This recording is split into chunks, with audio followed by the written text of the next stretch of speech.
Allah'dan korkula, жаңа mağa ergeşkile. Men silerden hiçbir akı surabаймын.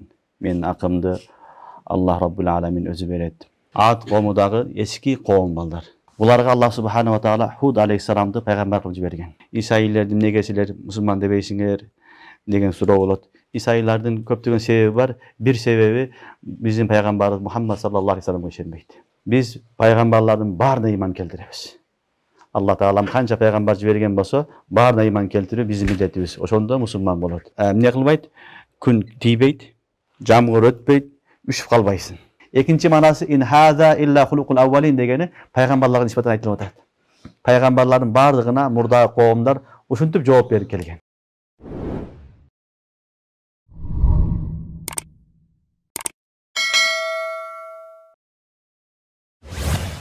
Euzubillahimineşşeytanirracim. Bismillahirrahmanirrahim.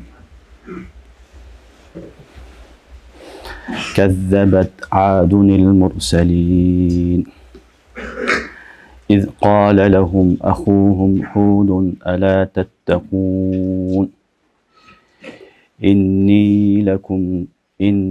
لكم رسول أمين فاتقوا الله وأطيعون وما أسألكم عليه من أجر إن أجري إلا على رب العالمين أتبنون بكل ريع آية تعبسون وتتخذون مصانع لعلكم تخلدون وإذا بطشتم جبارين فاتقوا الله وأطيعون واتقوا الذي أمدكم بما تعلمون أمدكم بأنعام وبنين وجنات وعيون إني أخاف عليكم عذاب يوم عظيم قالوا سواء علينا أوعزت أم لم تكن من الواعزين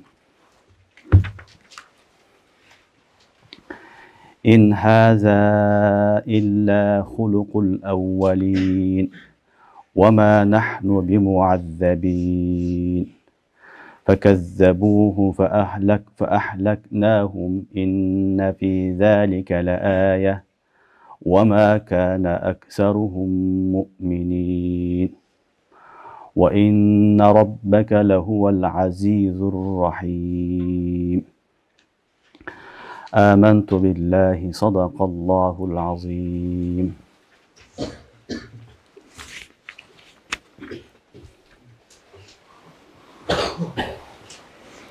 Ad qomudagı peygamberlerdi jalganга çıkardı. Jana estegen alardan bir tuğanı Hud alarga aytdı aleyhissalam Allah'dan korkula. Albatta men sizler üçün çın işenifdүү elçimin. Allah'dan korkula, жаңа mağa ergeşkile. Men sizlerden hiçbir akı surabаймын. Menin akımdı Allah Rabbul Alamin özü beredi. Sizler ar birele büyük yerlerge oynop üylörдү sala beresiңерби. Жана çoğun han saraylarda tübөлükкө калаты кандай кылып саласыңар. Eger birөө жаза берсеңер, залымдардай каттуу жаза бересиңер. Allah'dan korkula, mağa ergeşkile. Sizlerge nimet kılıp bergen, sizler bilgen nimetleri bergen Allah'dan korkula. Al sizlerge canavarlardı, baldardı, baktardı, sulardı, bulaktardı nimet kılıp berdi. Men sizlerden üstüngörden korkomun kattуу azap günüdөн. Alar aytıştı, bizge bari bir barabar ele olup kaldı. Sen bizge nasihat kılasınbı, kılbaysınbı, hiçbir faydası yok. Bul bolgonu aldığınga adamdardın jolu. Biz hiç kaçan azapka duşar bolboybuz dep anı jalganga çıkarıştı. Biz alardı jok kıldık. Albatta uşulardın barında belgileri var. Alardın köpçülüğü musulman iman keltirişbeydi. Albatta senin Rabbin al küçtü jana kechirimli borker. Şuara suresi 123. ayattan 140. ayatga çeyinki ayatlar. Ötköngi sabakta biz Nuh aleyhissalamın kavmini okuganбыз. Nuh aleyhissalam eline 1000 yıl davat kıldı.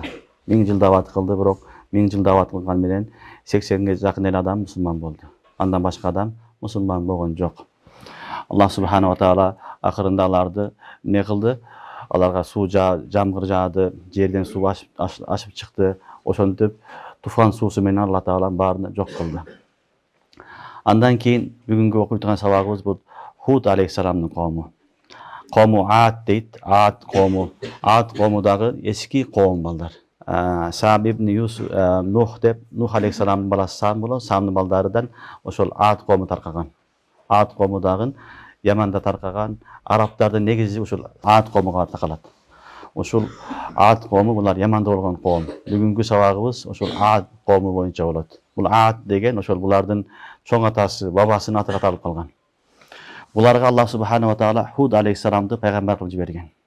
Hud aleyhissalam bularga davat kılgan, dinge çakırgan. Oşol okuyany Allah subhanahu wa taala 122. ayattan tartıp 40. ayatga çeyin ayatlarda bayandap atat. Ayattın başında Kezzebat Adunil mursalin deydi. Ad kavmudagın peygamberlardı jalganga çıkardı deydi. Bir peygamber jalganga çıkargan, bardyk peygamber jalgan degen menen barabar. Ötken sabakta aytkanбыз, oşon üçin Allah subhanahu wa taala al-mursalin deydi. Sebebi bularga jiberilgen peygamber biri peygamber Hud aleyhissalam. Birok bir peygamberge işenip kalganga işenbese, peygamberlerdin bardygyny çetke kakkan, bardygyga işenbegen menen barabar bolat. Oşon üçin Allah subhanahu wa taala Kezzebat Adunil mursalin, Ad kavmudagın özlörüge jiberilgen peygamberlerdi çetke kakты, jalgançı dedi, alarga işengen jok dedi. Demek biz iman keltirgende peygamberlerin barına iman keltiremiz. Misali bugün suralatda İsa'illerden negesiler musulman debeysinger degen sura bolat. İsa'illerden köptügen sebebi var. Bir sebebi bizim peygamberimiz Muhammed sallallahu aleyhi ve sellem'e işenmeydi. Musa aleyhisselamga, İsa aleyhisselamga, İbrahim aleyhisselamga barda işenip gelet. Birok ahirki peygamber Muhammed Mustafa sallallahu aleyhi ve sellem'e işenmeydi. Oşon üçin al musulman emas. Daha birisi Musa aleyhisselamga işenmeydi. Oşon üçin al musulman emas. Biz peygamberlerden barına iman keltiremiz. Allah Taala kança peygamber jibergen bolsa, barına iman keltiriyor bizim milletimiz. Oşonda musulman bolat. Eger birösüne işenip, ekinisine işenbese, al musulman bola albaydı. Oşonuktan Allah subhanahu wa taala Kezzebat Adunil mursalin. Ad kavmudagın özlörüge jibergen peygamberlerdi ne kıldı? Çetke kakты dep atat. Demek peygamberlerin bardygyna iman keltirүү şart. Kezzebat Adunil mursalin iz qala lahum ahuhum Hudun ala tattaqun. Alarga aytdı, alardın bir tugany Hud ala tattaqun. Allah'dan korkpoysunlar dep. Allah'dan korkula, bul жүргөнүңөр жакшы эмес, мунду жашаганыңар болбойт. Kuday var, erteң ölөбүz, ölgөндөн кийин тирилебиz, Allah'ın астында жооп беребиz деген сөздөр айтса, деп Allah'dan аларды коркутtu. İz qala ahuhum Hud aleyhissalam bu nasaban buların bir tugandары, dindegi emes balдар. Dinde iman keltirse bir tugan bolat. Innamal mu'minuna ihwa. İman keltirbese anda dindeş musulman bolbay kalat. Oşon üçin bular bir tugandары, dindeş emes, özünün nasabı. Allah subhanahu wa taala ar dayım peygamberlerdi özünün kavmundan jibergen. Sırttan kelgen emes. Oşol özleri bilgen, özleri menen çoң öskön, özlerinin içinden ele Allah Taala tandap alıp peygamber jibergen. Bunun köptөгөн жакшылык жактары var. Bunun jaş kezinden başta büt bарын bilişet. Kanday adam balası, kanday jaşayt, ne kesip kılat, kayakta okugan, ne kılgan büt bарын bilet. Oşol malumat bolup durup özlerinin kavmuga жеткисин деп Allah subhanahu wa taala ar dayım özünün kavmugan peygamber jibergen. Bul jerde dagın Ad kavmuga Hud aleyhissalamdı Allah subhanahu wa taala peygamber kılıp jibergen. Hud aleyhissalam bular menen jaşagan, bul jaşagan jerler Yaman bolgon. Azırkı Yaman, Hud aleyhissalamdın mürzösü kabırı Hazaramaut degen şahar var, oşol Yaman'da, oşol yerde mürzösü var. Demek oşol yerde bularga ne kılgan? Allah'dan korkula dep dinge çakırgan.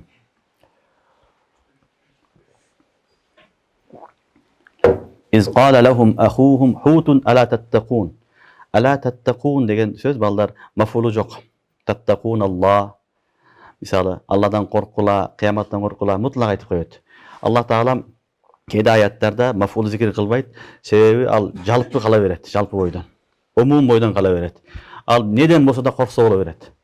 Allah'dan korku iman keltirebi, azaptan korku iman keltirebi, ahiretten korku iman keltirebi, ölgönden keyin tirilgenden kantay esep kitep bolat, oşonun korku iman keltirebi. Kanday bolsun iman keltirse boldu. Oşon üçün Allah subhanahu wa taala ala tattakun dep maf'ul aytpayt. Allah'dan korkpoysunarбы, Allah'dan korkpoysunarбы, azaptan korkpoysunarбы, ahiretten korkpoysunarбы, esep kitepten korkpoysunarбы деген бүт бардыгы камдайт. Түшүнүңөрбү? Oşon üçün maf'ulu жок.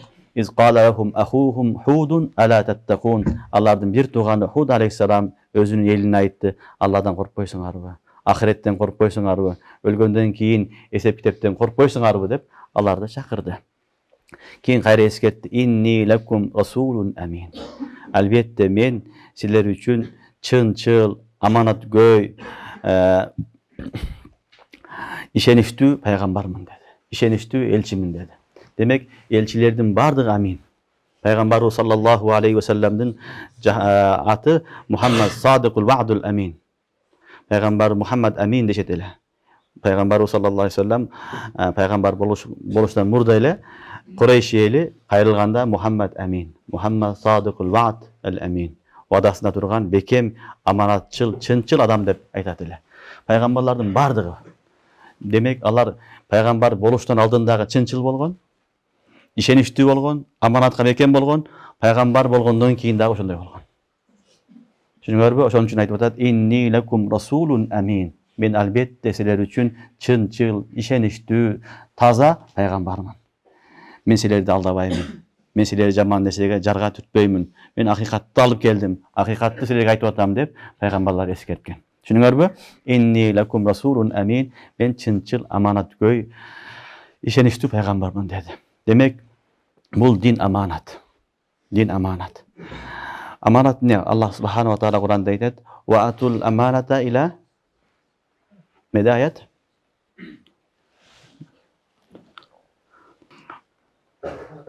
Harlar yok mu? Amanatты öz egelerine belgile degan ayet var. Allah subhanahu wa ta'ala şunda ayet. Amanatты öz egelerine belgile deydi. Bu din de amanat. Dünyada amanat. Bu Rasulun Amin degenden murad bu жалпы amanat бүт барын камтып алат. Пайгамбарларга бирөө бирдеке берген болсо, ал аманатты сактап турган. Ошондой эле дин берилген болсо, ал динди дагы ошондой кылып жеткизип берген. Демек, Алладан корккондон кийин дин аманат болсо, динде эмне айтат? Алладын акысын бер, пайгамбардын акысын бер, ата-энеңдин акысын бер, аялыңдын акысын бер, бала чакаңдын акысын бер, устаздын акысын бер, шагирттин акысын бер, бир туугандардын акысын бер, мамлекеттин акысын бер, бүт баарын камтып алат. Туурабы? Аманат. Кимдин акысы болсо, ошону бер. Демек, пайгамбарлар бүт баары келгенде элдерге мен чын-чыл аманат адаммын, мен ишеничтүү адаммын, эмне акым болсо, акымды толук беремин. Мен силерге дин жеткизгенде толук жеткиземин. Динде силерге зулум кылбаймын. Бирдекени берип, экинчисин бекитип калып, жашырып калып, андай кылбаймын. Кандай Алла Таала айткан болсо, ошондой беремин деди.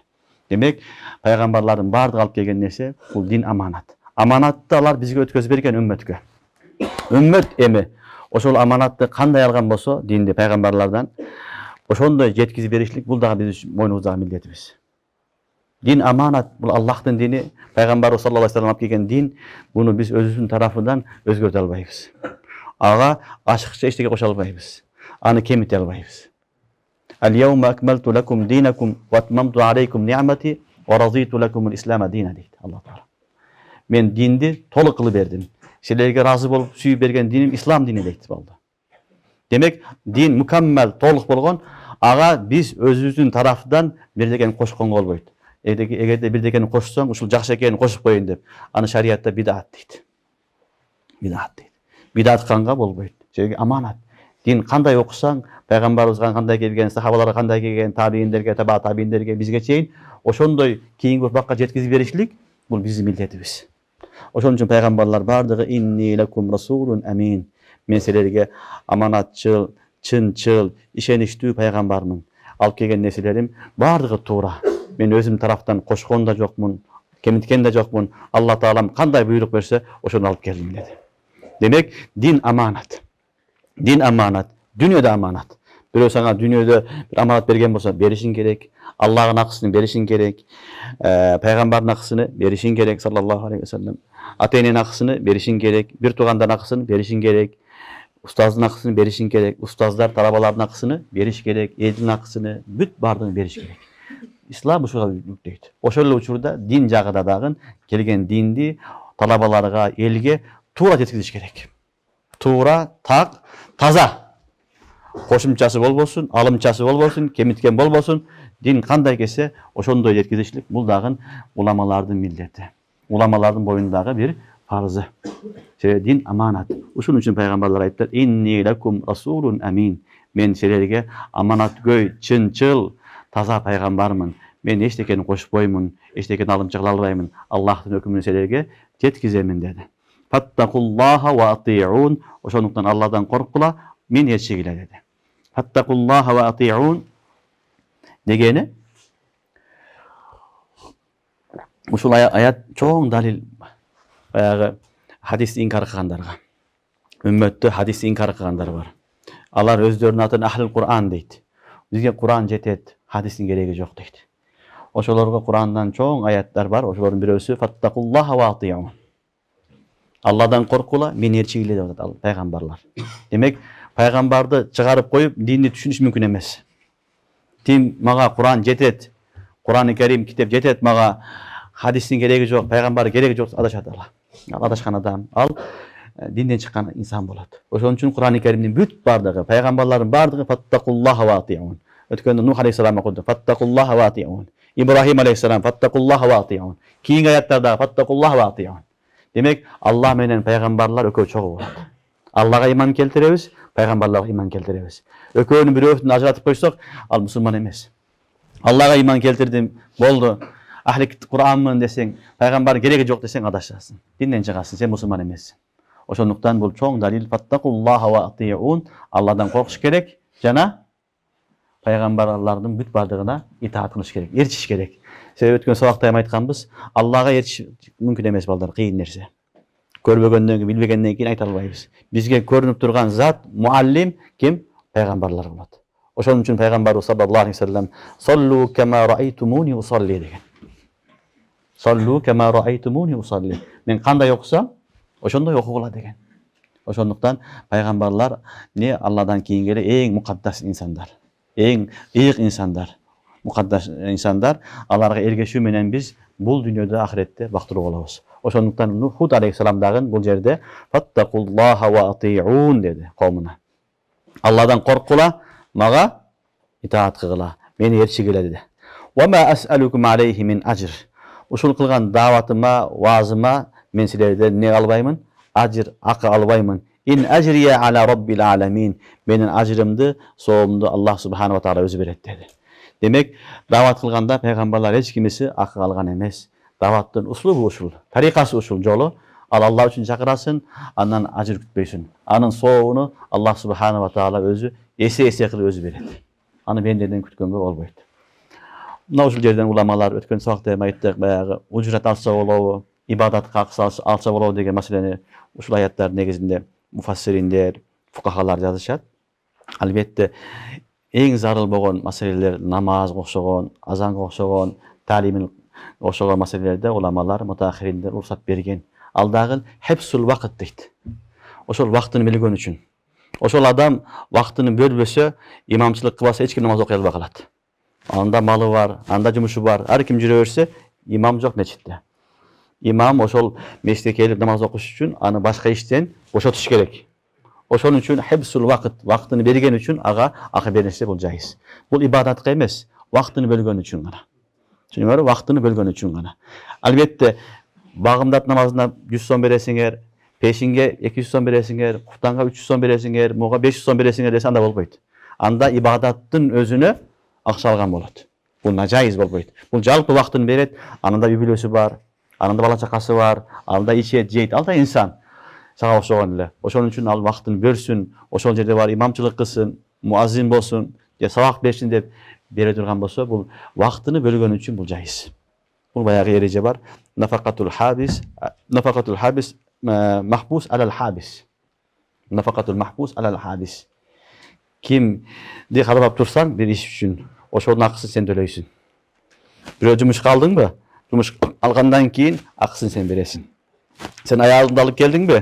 Аял алып келгенден кийин үйгө эми аялыңдын нафакасын бересиң. Нафакатул махбус алал хабис. Түшүнүңөрбү?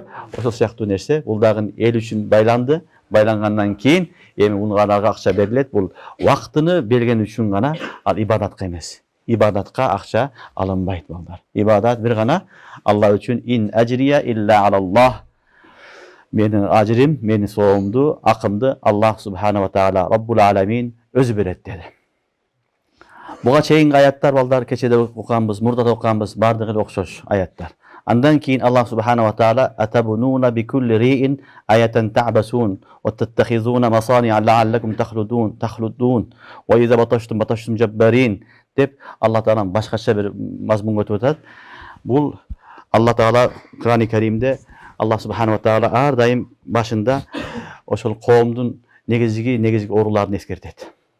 Ар бир коомдун өзгөчө бир оорулары болгон, өзгөчө бир күнөө иштери болгон. Ошолорду эскертет. Мындан максат силер дагы ошонтип ооруп калбагыла. Силер дагы ошол кылган ишти кылбагыла. Ошолордун жолун жолдобогула деп Аллах субхана ва таала эскертет. Түшүнүңөрбү? Муштарака оору бар, аны башында айтат. Муштарака оорунун бүт бардыгы үммөттө ширк күфр. Ширк күфр бардык коомдо болгон. Мына азыр Ад коому болуп атат, кече Нух алейхиссаламдын, Ибрахим алейхиссалам, Муса алейхиссалам, биздин пайгамбарыбыз саллаллаху алейхи вассалам доорунда бүт бардыгы болгон муштарака. Бул шериктеш оору. Бул баарында болгон. Андан сырткары дагы ар бир коомдун өзүнүн ичинде оорулары болгон. Жаман оорулар болгон. Жаман чоң күнөөлөр болгон. Ошол күнөөлөрдү дагы Аллах субхана ва таала Кур'ан-ы Каримде эскертип турат. Анын максаты силер дагы ушул оорулар менен, жаман күнөөлөр менен муптала болуп калбагыла, ошого душар болуп калбагыла, сак болгула деп Аллах субхана ва таала эскертет. Бул жерден ошол Ад коомунун өзгөчө бир оорулары, жаман күнөөлөрү болгон. Ошолорду Алла таала эскертип атат.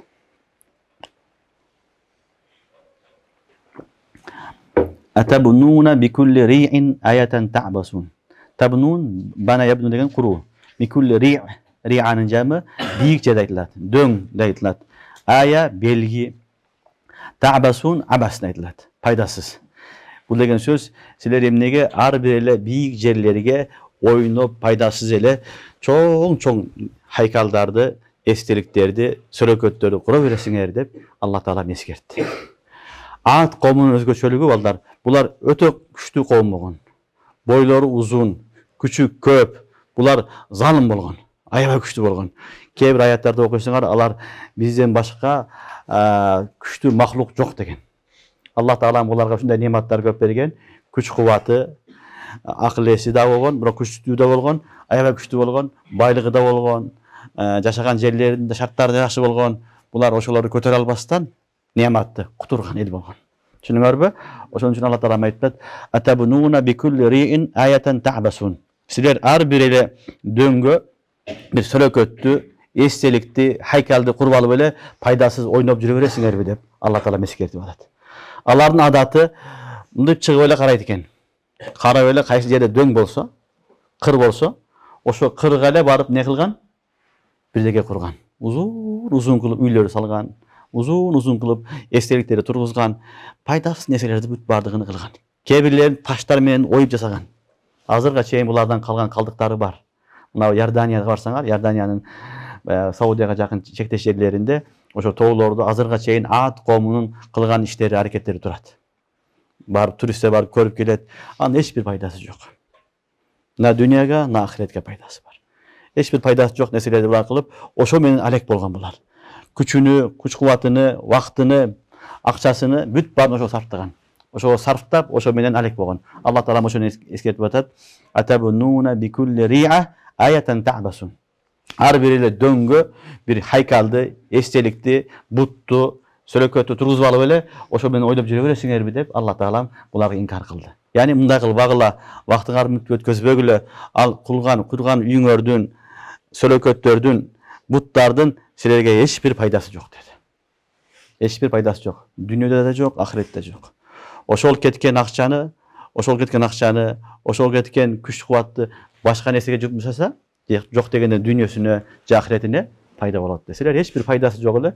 Эмне кылдыңар? Кырларга чоңдогон үйлөрдү, хан сарайларды же болбосо нелерди, эстеликтерди куруп койдуңар деди. Мына ушул балдар оору кийин мынабу немеге Европага жуккан. Анан ушулар Европада дагы ушундай болуштанган, эстелик курмай, ушундай пайдасыз нерселерди куруп, анан бизге да каптап келген. Бизде да ушул нерсе калган.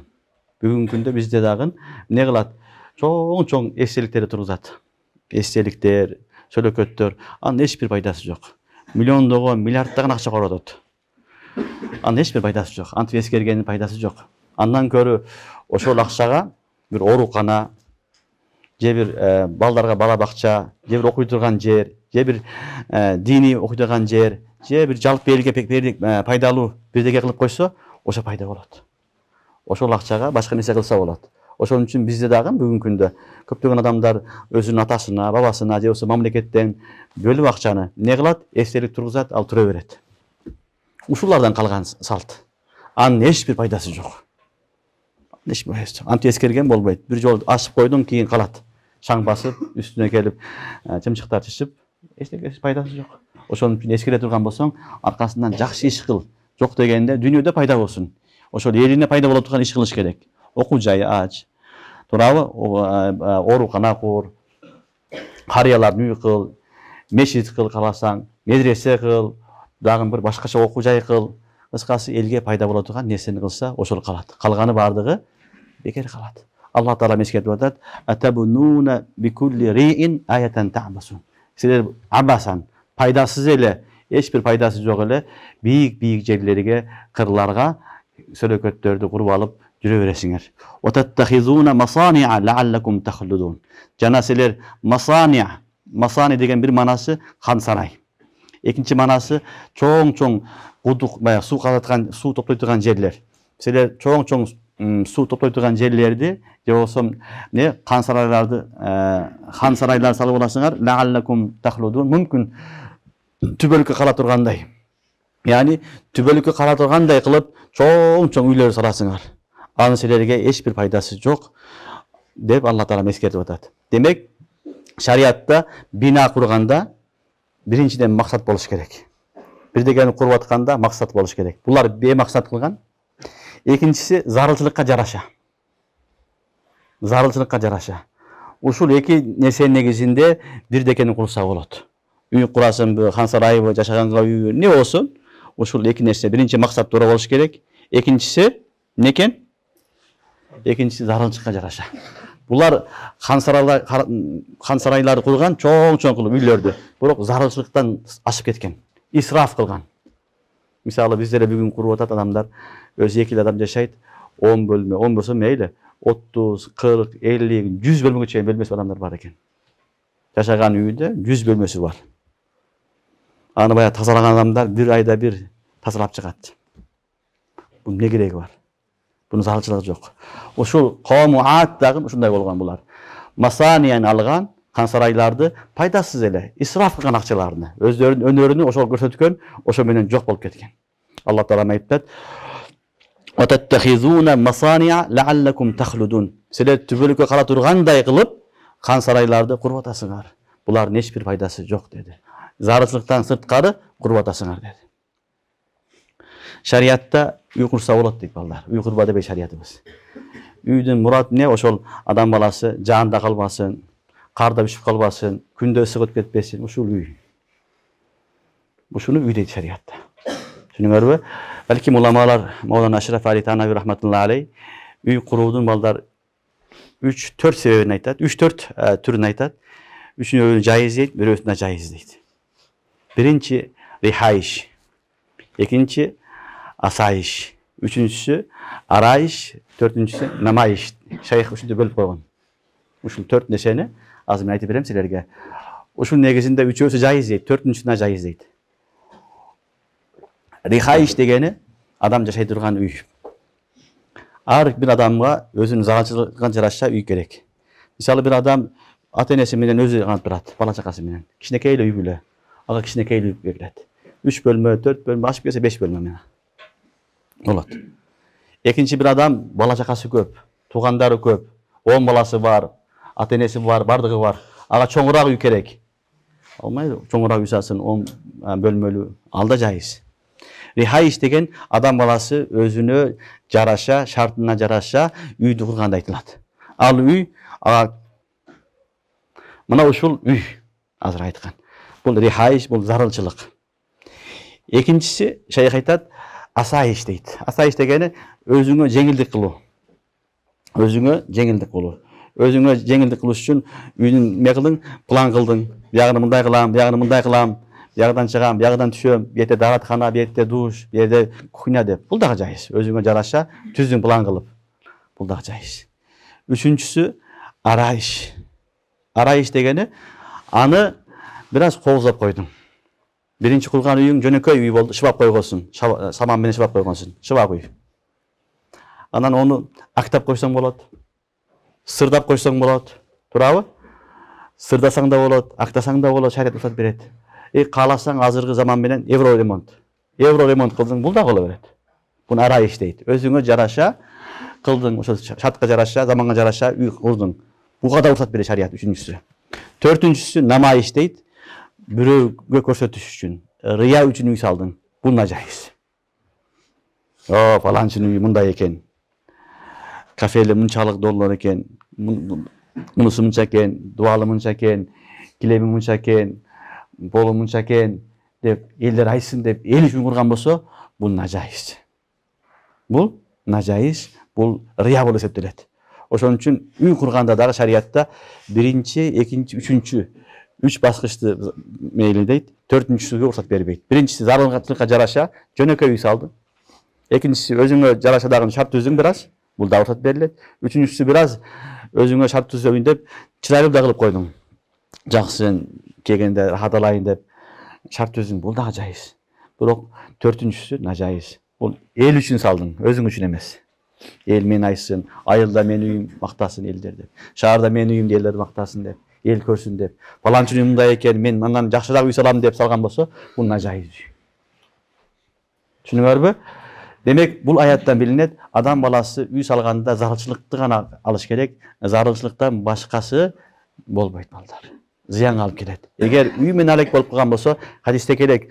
Хадисте пайгамбарыбыз саллаллаху алейхи ва саллям айтат, Анас ибн Маликтен риваят келет. Тирмизиде, "Ан-нафакату куллуха фи сабилиллах илля ал-бина" деген. Ан-нафака куллуха фи сабилиллах илля ал-бина. Эми акчаларды короткон болсоң, бүт баары Алла жолунда болот. Аялыңа короттуң, ата энеңе короттуң, балаңа короттуң, өзүңө короттуң, Алла жолунда бердиң, бүт бардыга сооп аласың. Иллал бина. Үй курган болсоң, үйгө сооп албайсың деген. Иллал бина. Башка риwayatте келет. Куллул бинаи ва балун алейхи илля ма ла будда минху.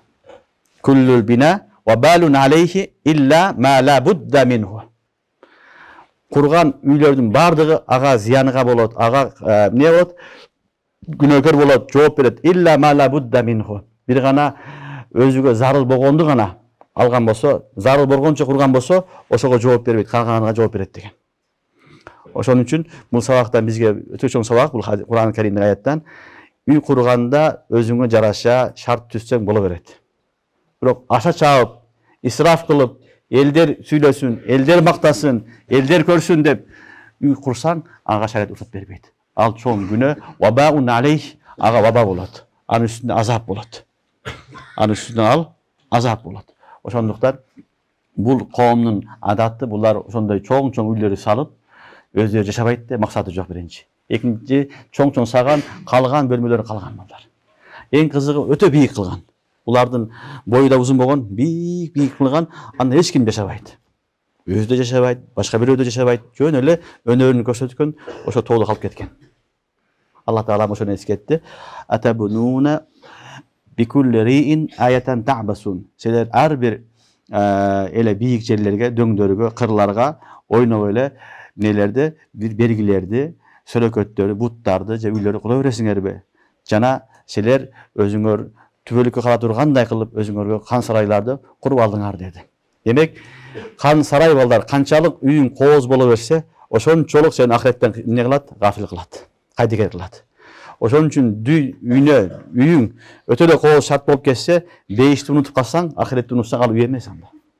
Ал сага азап болот. Түшүнүп атасыңарбы?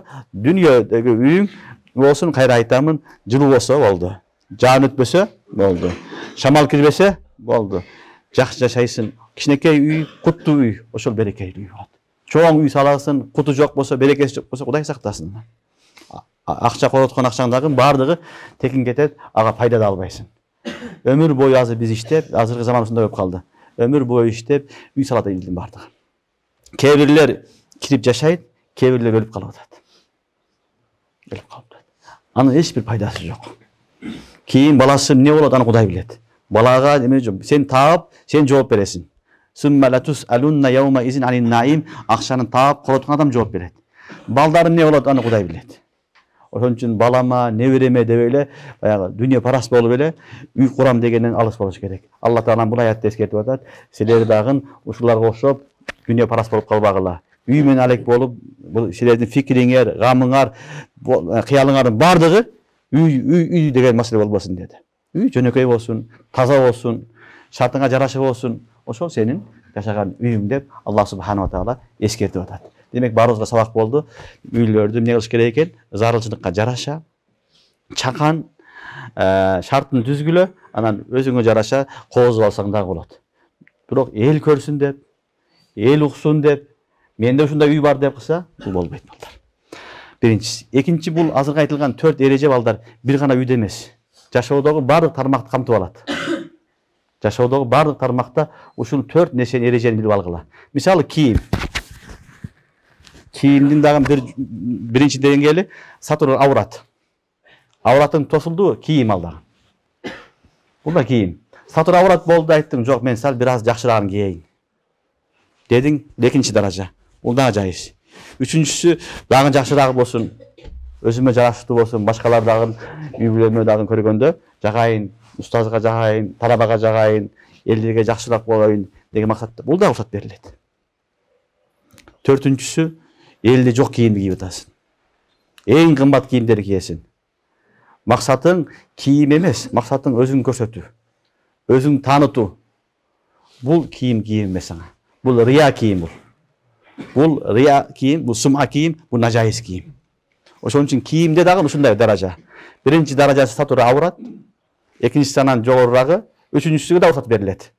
Чырайлуу, жарашкан, заманбап алам дедиң, бул дагы мейли уруксат берет. Шариаттын чегинде. Төртүнчүсү, эл үчүн деп, баланчынын ушундай кийими бар. Канчага алган, 100 миңге алган, миллионго алган деп. Өзгөчө аялдар да көп болот. Ягда шубалары болот, кийимдери болот, бир эле шубасы миллион болот. Ошо менен мактанат. Бир кийип алган кайтып кирип барбайт. Тойго барганда муну көрүп койгон дейт. Элдин баары билет дейт. Демек бул эмне болушат? Кийим кийип эмес, сатыр аврат үчүн эмес. Ал мактануу үчүн барып атат. Ал рия үчүн барып атат. Бул анын кийими эмес, бул нажайыз. Буга Кудай наста жооп берет, бул чоң күнөө. Кийим болсун, башка машина болсун, башка не болсун, бүт бардыгы да ушул балдар. Негизги эреже ушул. Биринчи зарылчылыкка жараша каласың, андан кийин бир аз жеңилдик болсун, ал да жайыз. Бир аз коозураак болсун десе, ал да жайыз. Эл үчүн десе, ал нажайыз болуп калат. Эл үчүн дедиң, ал нажайыз болот, шарият ага жол бербейт. وَتَتَّخِذُونَ مَصَانِعَ لَعَلَّكُمْ تَخْلُدُونَ وَإِذَا بَطَشْتُمْ جَبَّارِينَ. Эгер силер бирөөдөн өч алсаңар, анда силер аябай залымдарда өч аласыңар деди. وَإِذَا بَطَشْتُمْ جَبَّارِينَ.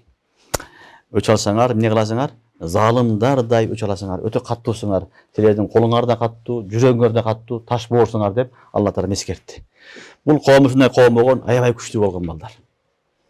Дарактарды мынтип жүрүп алып эле үй сала берген, таштарды оюп эле үй сала берген балдар. Азыр кран менен жетпеген жерге алар жеткен. Кран кылбаган таштарды көтөргөн, ушундай коом болгон. Анан эмне кылды? Алла Таала айтты: "Ва иза баташтум жаббарин", силер бирөөгө зулум өч алсаңар, жаза берсеңер, залымдардай эмне кыласыңар? Жаза бересиңер деди. Негизи балдар, билесиңер, бай адамдар азыр деле, чоң адамдар бирөөгө чөчүп калса, жаза берсе, аябай каттуу, аябай таны. Башка бир байкуш болсо, башка жөнөкөй адам болсо кечирип коет. Мейли дейт, арызда жазбаймын, унчукпай эле калтырып коет, Аллага таштап койдум дейт. Эгер байраак адам болсо, ал эмне кылат? ал аяғына чыгам, сени жоготомун, курутамын деп өчөшөт дагы. Кылат аны аябай катуу азап берет. Алла Таала ошону эскертет. Ва иза баташтум жаббарин. Силер бирөөгө жаза берсеңер, интикам алсаңар, өч алсаңар, залымдардай өтө катуу өч аласыңар деди. Демек, өч алганда дагы орточо болуш керек. Жазага жараша болуш керек. Баягы өч алам деп отуруп, жага жаза берем деп отуруп, залым болуп калбаш керек. Түшүнүңөрбү? Пайгамбарлардын тарикасы, пайгамбарыбыз саллаллаху алейхи ва саллям кечирип койгон балдар. Сахабалар кечирген. Кечире албасаң, эмне кылсаң болот? Мейли, өч ал дейт. Бирок ошол жазага жараша, кылган ишине жараша. Аны залым кылып, зулум кылып, аны эзген, аны талкалаган ал туура эмес нерсе. Ошон үчүн Алла Таала 3-чү булардын чоң күнөөсүн айтты. Ва иза баташтум жаббарин. Силер эмне кылсаңар? Эгер бирөөдөн өч алсаңар, жаза берсеңер, кармасаңар, каттуу кармайсыңар, каттуу аларга азап бересиңер. Фаттакуллаха ва атиун. Алладан коркула, мага итаат кыгыла. Алладан коркула, мага итаат кыгыла деди. Бул үч алардын күнөөсү. Андан кийин Худ алейхиссалам аларга дават кылып атат балдар. Ваттакуллази амаддакум бима та'ламун. Амаддакум би ан'ам ва банин ва джаннат ва уюн. Inni akhafu aleykum azab yawmin azim. Bul Hud aleyhissalam'dın davat tarikası. Davat kандай kılıp atат? Fattakullazi amaddakum bima ta'lamun. Allah'dan korkula, alışınday zat sizlerge özüңөр bilgen nimetlerini berdi деп атат. İşte Allah'ın bergen nimetleri bilesiңер, oşol nimetlerdi sizlerge berdi. Amaddakum bi an'am. Sizlerge canavarları berdi. Koyu var idi, malı var idi. Жылкысы бар эле, кыскасы жаныбардын бүт бардыгы аларда бар эле. Ва банин, балдары да көп эле, эркек балдары, шагараган балдары бар эле. Ва жаннат, чоң гектар бактары бар эле. Ва уюн, агып чыккан ден астынан нелери бар эле? Дарыялары, булактары бар эле. Худ алейхиссаламдын даватын көрдүңөрбү? Эми Аллах Тааланын нематтары менен эскертип атат. Дават кылуудун услуп тарикасы ушул болот. Birinci Allah'ını unuktap, tanıştırıp, keyin Allah bergen nimetleri eskirtesin. Senin kara Allah Teala seni en güçlü kılıp yarattı. En koğuz kılıp yarattı. Hiç neresinden kem emezsin. Baylığın var, bağın var, malı mülkün var, bala çakan var. Şulardan barını Allah verdi. Hem nege hem şulardı Allah Teala'nı unutup, Allah'a sığınmazsan başka bir bolboğan butlarga sığınıp atasыңар dep, Hud aleyhissalam kavmuna davat verdi. Түшүнүңөрбү? Дават берүүнүн тартиби ошол Аллага ар бир адамга берген неаматты эскертилет биринчи. Эскерткенде адам баласы өзү козголот. Чын эле көзү ким берди? Кудай берди. Атаң берген жок. Башка бирөө берген жок. Мамлекет берген жок. Окуудан берген жок. Аллах Таала берди. Каяктан берди? Сураган жоксуң, Алла өзү берди. Кулакты ким берди? Денени ким берди? Иманды ким берди? Ушул Алла берген неаматты эле эстей берсе, ушул неамат адамды эмне кылат? Шүгүр кылганга, Allah Teala'ga ibadet kılanga alıp келет. Ошон үчүн Hud aleyhissalam даватын баштаганда "Ваттакуллази амаддакум бима та'ламун." Өзүңөр билген нематтар менен нематтарды Алла Таалам силерге жадырды. Амаддакум би ан'ам ва банин ва жаннат ва уюн. Силерге нени? Бак берди, суу берди, жаныбарларды берди, бала чака берди. Дүйнөдөгү нематтын бардыгын берди. Эми ушуга шүгүр кылып эле жашабайсыңарбы? Аллага ибадат кылып жашабайсыңарбы? Аллага каршы чыгып, ширк кылып, бутка сыйынып, эмне кыласыңар деп, эмне кылды? Худ алейхиссалам коомуна дават кылды. Түшүнүңөрбү? Даваттын услубу эмне экен? Ошол неаматын айтып эскертилет. Бул эң жакшы услуп. Ар бир адамга Алла Таала өзгөчө берген неаматтары болот. Ошол неаматтарды эскертти. Амаддакум би ан'ам ва банин ва жаннат ва уюн. Inni akhafu aleykum azabe yevmin azim. Akırında aytты, men kıyamet günü, kattуу bolotgan günü, күнкү azaptan korkamın dedi. Ошол kıyamet gününde Kudayın aslına kelgende kattуу azapta kalbagıla, ошол azaptan kutkarayın dep geldim dep eskertti. Eskertip davat kılsa balдар, aların жообу мындай болду. Qalu sawaun aleyna awa'azta am lam takun minel wa'izin. Bizge barabar dedi. Bizge ayırması yok dedi. Sen bizge nasihat kılasınbı, vaaz kılasınbı, kılbaysınbı ayırması yok. Biz bolgonubuz uşul dedi. Sen ne aytsaң ayta ber, Kudaydan korkutasınbı bizge, nematları aytasınbı, biz uşunup yaşay berебиз. Биздин жашообуз ушул. Сен бизге вааз насихат кылганыңдын эч бир пайдасы жок dedi. Түшүнүңөрбү? Демек пайгамбарлардын бүт бардыгыны көпчүлүк коом ушундай жооп берген. Булар эми жөнүндө саваун алейна аваазта ам лам такун минал ваизин dedi. Башка жерде сен жиндисиң дегендер болду. Сен ахмаксың дегендер болду. Келесоосуң дегендери болду. Ар деген эди. Бирок пайгамбарлар алардын затыга киришкен жок. Мен Аллахтын элчисимин, Аллахтын өкүмүнү жеткизим деп эле кете берген. Бул жерде дагы айтты, силерге ушундай нематтарды берди, ушул Кудайга шүгүр кылгыла, иман келтиргиле десе, қалу саваун алейна аваазта ам лам такун минал ваизин. Вааз насихат кыласыңбы, кылбайсыңбы бизге бирдей болуп калды. Барабар. Эми бизге айырмасы жок. Ин хаза илля хулукул аввалин. Бул болгону алдыңгы мурдагы өткөн коомдордун жолу деди. Ин хаза илля хулукул аввалин дегени балдар эки манасы бар. Бир манасы биздин мынау жолубуз алдыңгы ата бабалардын жолу дейт. Яни биздин ата бабабыз дагы ушинтип жашап келген, алар дагы ушуларга сыйынган, аларда дагы ушул нематтардын баары болгон. Бизге ошол мурдаттан эле берилген бул нерселер. Биз ушундай коомбуз, ушундай элбиз, ушундай жашай беребиз. Сен бизге келип жомогуңду, башка нерсеңди айтпагын дегендей кылып, не кылды жооп беришти. Түшүнүңөрбү? Ин хаза илля хулукул аввалин бир манасы ушул. Экинчи манасы ин хаза илля хулукул аввалин дегени пайгамбарларга нисбатан айтылып атат. Пайгамбарлардын бардыгына мурдагы коомдор ушинтип жооп берип келген. Алар жакшылыкка чакырган, алар кабыл кылган эмес, жаман сөздөр менен туура эмес түшүнүп алып, не кылган пайгамбарларга пут тоскон пайгамбарлардын динин кабыл кылган эмес деген манасы бар. Бул сөз дагы экинчи тафсири дагы уламалар айтышкан. Демек ин хаза илля хулукул аввалин болгону бул алдыңгы коомдун жолу, алардын жолу деген сөзү манасы ушул. Анан булар айтышты, Нух алейхиссалам айтты да, мен силерден кыямат күндөгү каттуу азаптан коркомун дегенде айтышты. Ва ма нахну бимуаззабин. Ва ма нахну бимуаззабин. Бизге эч ким азап бере албайт деди. Эч ким бизди азаптай албайт деди. Себеби булар өзүнүн күчүнө, өзүнүн денесине, өзүнүн байлыгына, бийлигине чиренген кыйын эл. Биз эң күчтүү махлукпуз, бизди эч ким жеңе албайт, бизди эч ким азап бере албайт деп булар эмне кылган? Ушинтип келген болчу. Ошон үчүн бул жерде айтышты: "Ва ма нахну бимуаззабин", бизге эч ким азап бере албайт деди. Факаззабуху. Анан Худ алейхиссаламды жалганчы деди. Алла таала айтты: "Фа ахлакнахум". Баягы кыйынмын дегендерди бардыгын талкаладык дейт. Фа ахлакнахум, бардыгын жок кылдык, жер менен жексен кылып жок кылдык дейт. Кур'ан-ы Каримде Ал-Хакка сүрөсүнүн башында Аллах субхана ва таала буларды кантип атаптаган айтат. Аузубиллахи минеш-шайтанир-раджим. Ва амма адун фа ухлику бирихин сарсарин атия. سخرها عليهم سبع ليال وثمانية أيام حسوما فترى القوم فيها صرعى كأنهم أعجاز نخل خاوية فهل ترى لهم من باقية. Al-Haqqa сүрөсүнүн башка аятарында Аллах субхана ва таала булардын өкүмүн айтат. Булар айтты: "Биз күчтүүбүз, бизди эч ким жеңе албайт, биздин теңибиз жок" деди де Аллах субхана ва таала "Фа ахлакнахум", аларды жок кылдык. Кантип жок кылды? Аларга бир жума Алла таала эме кылды, каттуу борошон шамал жөнөтөт.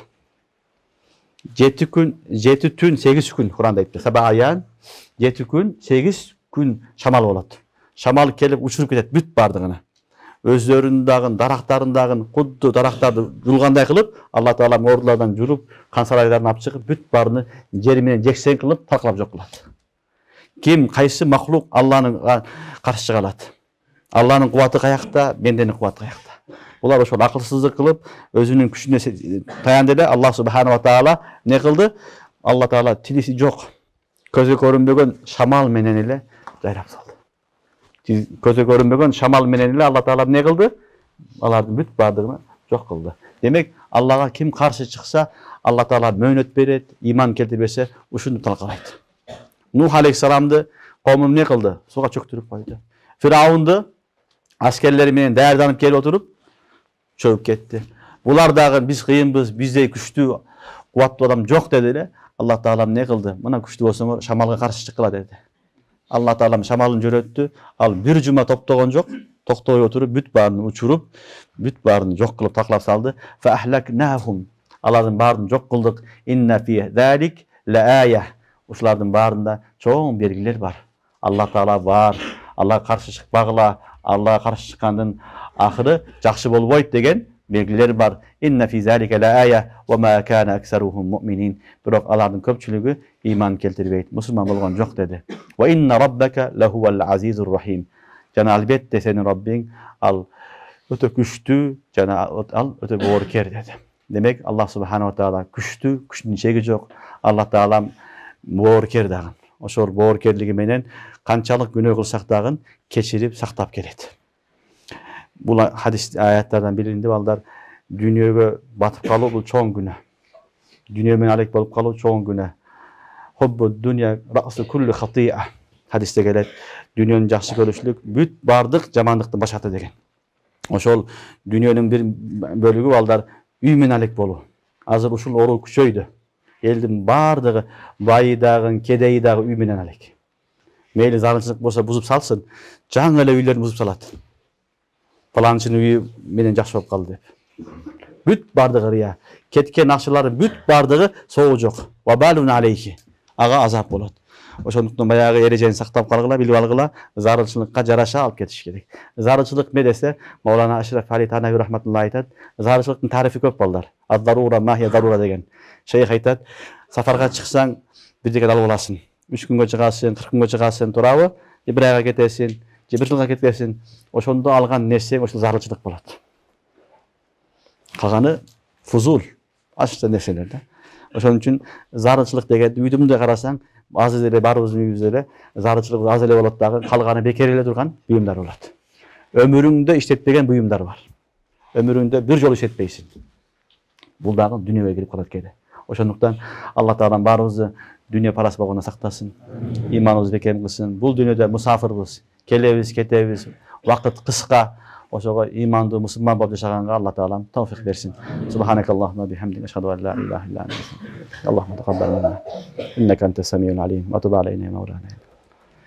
Allahumma zidna wa la tanqusna. Akrimna wa la tuhinna. A'tina wa la tahrimna. Warzina warza anna karim. Warzina warza anna. اللهم وفق لنا لما تحب وترضى من القول والعمل والفعل والنية والحديث والشهادة.